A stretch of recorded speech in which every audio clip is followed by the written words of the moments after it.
Viewers, those were the headlines and our top focus. The United States is pressing Ukraine to accept a peace plan aimed at ending the war with Russia.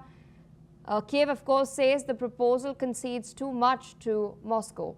The original 28-point plan would have seen Ukraine cede control of parts of Donetsk and Luhansk and reduced its military, the size of it specifically. These demands were branded as unacceptable by Kiev.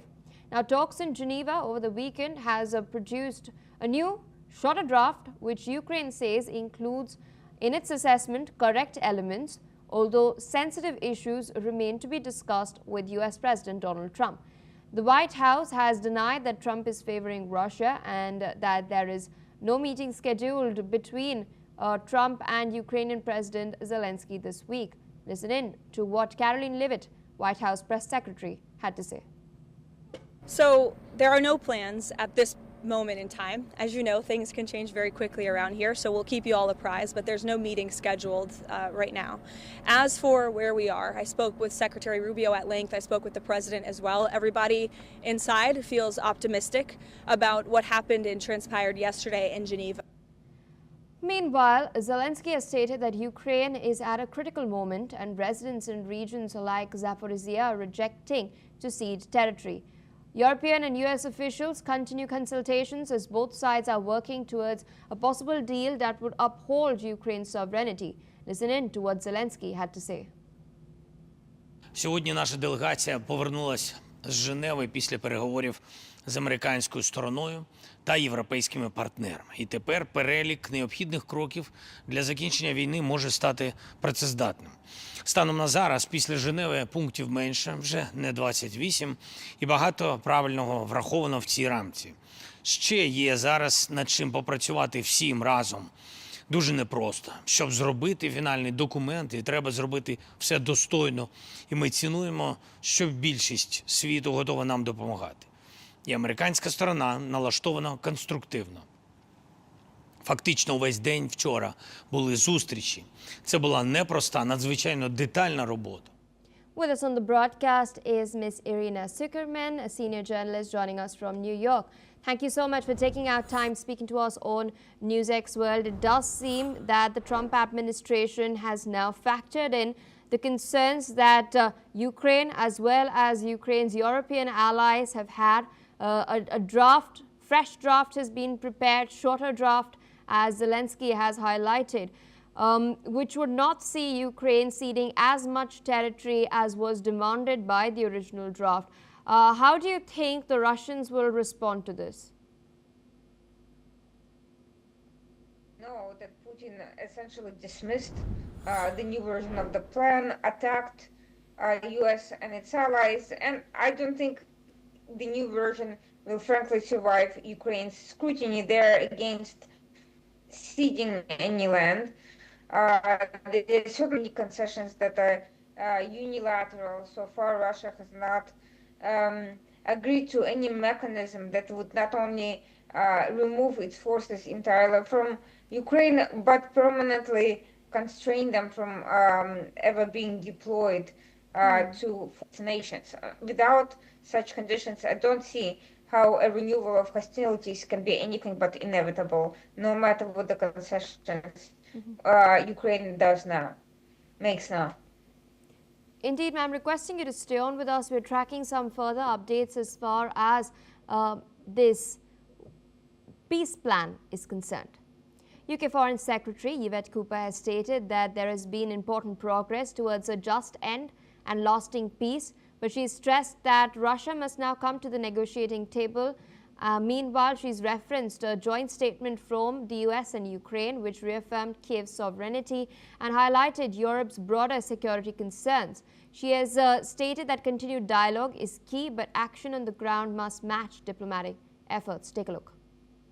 I think there's been important progress made, and we've seen from the joint statement made by the US and Ukraine last night that commitment to the just and lasting peace, to sovereignty and also security. And of course, there's a lot more work still to do, but the key thing is that Russia now needs to come to the table and to stop the bombardment of Ukraine. In Zaporizhia, meanwhile, Ukrainians are reacting to Washington's latest peace proposal, which would freeze the war while leaving Russian forces in control of territories. Residents are struggling, especially amidst emergency power cuts caused by strikes on energy infrastructure. In fact, let's take a look at what some of the residents had to say. Та багато чого від Росії, від неї нічого не дождешся. Гарного. Капитуляция. Вот они хотят, чтобы мы капитулировали. Это ужасно. Сколько людей погибло.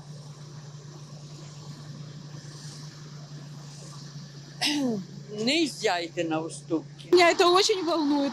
Я же говорю, с одной стороны хочется, чтобы был мир, а с другой стороны, если на не очень выгодных условиях, ну не знаю, я не уверена, что война закончится.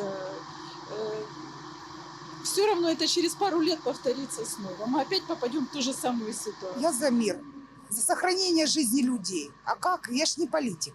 Ну вот реально, вот я бухгалтер, что я? Это геополитика, это вообще. Мне лишь бы все были живы, все. А кто вернет человеческие жизни, вот вообще? Вот гибнут дальше люди, и мирные, и военные, каждый день какая-то трагедия. Я поэтому и не смотрю, стараюсь не смотреть новости. На сегодняшний день я не вижу стремления России, потому что обстрелы, последние обстрелы у меня дома на рынке Шевченковском, 5 погибших человек, так что я пока не вижу стремления России что-то это. Харьков сегодня или вчера и продолжать. Я считаю, что это еще надолго. With us on the broadcast is Mr. Matthew Wadham. He's an author joining us from Washington, D.C. We've heard what some of the Ukrainians have had to just say. They've pointed out the fact that, winter is on the anvil and there are several power outages, but they're resolute with the fact that they do not want to give up their territory. The new plan has been drafted. It's, of course, ceding less territory than what was chalked out in the original draft that was presented. In your assessment, we of course heard from Ms. Zuckerman earlier, but I also wanted to get your opinion into this. Do you think the Russians would be amenable to this? Because the plan also outlines how their frozen assets will be used and the fact that sanctions could be eased out as well. What sort of cost-benefit analysis do you think the Russians would be doing? Well, I'm not sure how the Russian mind works. They're awfully good at losing wars historically, so they're not very good at strategy. They seem to be winning this one at the moment, but they're in a perilous situation. And, Russia, President Trump inexplicably seems to be giving more to Russia in the current peace proposal than he is giving to the Ukraine. I'm glad that the territorial concessions that the United States has been asking for have been reduced, but I think that most people in the Ukrainian and Ukrainian government don't want to have to give up any of their land to Russia. They want to have it restored to pre-Russian military conquest boundaries. Now, I think that Russia is trying to exert as much pressure on President Trump as it can, and President Trump is inexplicably seems to be siding with Russia at the moment, which I don't fully understand. It could be that in his desire to be seen as a peacemaker, he's supporting the stronger, the horse that is perceived to be stronger, and is leaning on Ukraine to come to the deal, and is trying to bully them, use the presidential bully pulpit, as we call it in America, to get Ukraine to agree to these concessions. But, you know, we keep hearing, I was on your show a little over 24 hours ago, and apart from the reduction in the land concessions, I don't think very much has changed. We keep hearing these breathless, anonymously sourced reports coming out of the US media, you know, that breakthroughs are on the way, but I don't really see it. And we can't know for sure because none of these reports are based on the record interviews. So we don't know if we're just being given spin by, you know, the United States or by Russia or by Ukraine. We don't really know what's going on. So I'm not very optimistic about what's happening at the moment, but I've been wrong before and I could be wrong this time. Indeed, sir, requesting you to stay on with us as we're tracking further updates. Sure. In Russia's Rostov region, the mayor of Taganrog has stated that one person has been killed